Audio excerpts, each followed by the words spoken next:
What if the map of the next world war was drawn 2,500 years ago? Most people see the tensions between Iran, Israel, and the US as modern political friction. But the book of Daniel describes a specific clash of civilizations, a Persian ram and a Western goat, that perfectly mirrors today's headlines. Discover why the speed of the goat and the push of the ram aren't just military tactics, but ancient predictions of a superpower's collapse. In the world of biblical scholarship, there are two main ways to look at how Daniel 8 relates to current events involving Iran, Israel, and the US. Before we continue to look into these prophecies and studies, please subscribe to this channel, London Technician, for more. Check the playlist for a variety of content. Thank you. Okay. Let's get back to Daniel 8. Because the angel Gabriel explicitly names the nations in the text, most scholars view this as historical, while many modern watchers view it as prophetic patterns repeating today. 1. The historical interpretation, the scholar's view. Most biblical historians and theologians argue that the vision has already been fulfilled. The text itself provides the cheat sheet in verses 20 to 21. The ram, explicitly named as the Medo-Persian Empire. The goat, explicitly named as the Kingdom of Greece. The conflict represents Alexander the Great's, the notable horn, rapid conquest of the Persian Empire in the 330s BC. From this perspective, the prophecy was given to Daniel to prepare the Jewish people for the rise of the Greek Empire and the later persecution by a specific ruler named Antiochus IV Epiphanes, the little horn. 2. The typological interpretation, the modern view.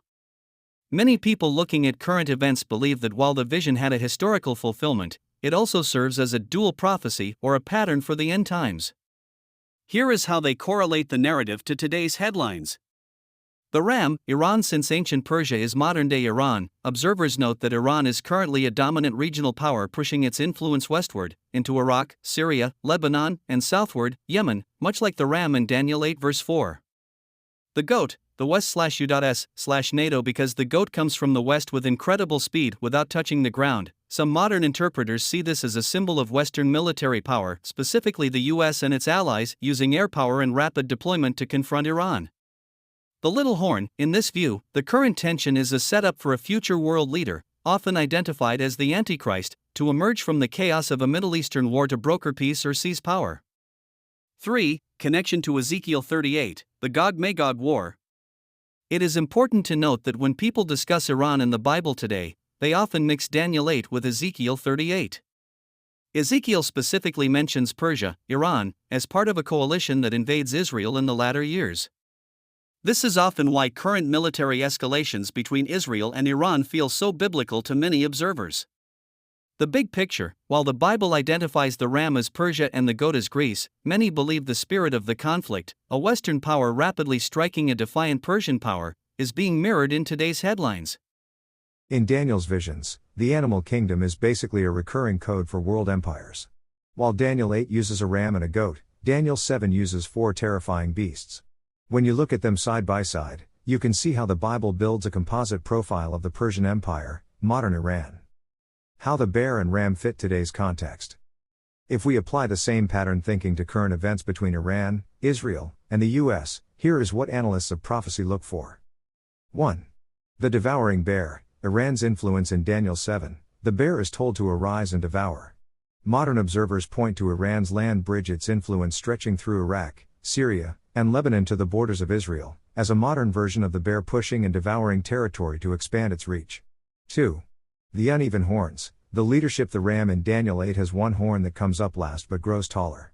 In modern Iran, there is a dual power structure, the regular government/military and the Islamic Revolutionary Guard Corps, IRGC. Some interpreters see the taller horn as the more powerful, religious/military wing that actually drives the nation's foreign policy. 3. The sudden strike of the leopard/goat. In Daniel 7, the third beast is a leopard with 4 wings, representing extreme speed. In Daniel 8, this same power is the goat, representing Greece. The pattern, in both visions, the Persian power, bear/ram, is eventually neutralized by a much faster, highly mobile power from the west. The modern correlation. This is why many people watch the US and Israel's high-tech, rapid strike capabilities, stealth jets and missiles, as a potential leopard/goat response to the bear/ram pushing its boundaries. The big difference. The main difference is the outcome. Daniel 7 focuses on the character of the kingdoms. The bear is heavy and lumbering, the leopard is fast and agile. Daniel 8 focuses on the collision. The goat ran at the ram in the fury of his power.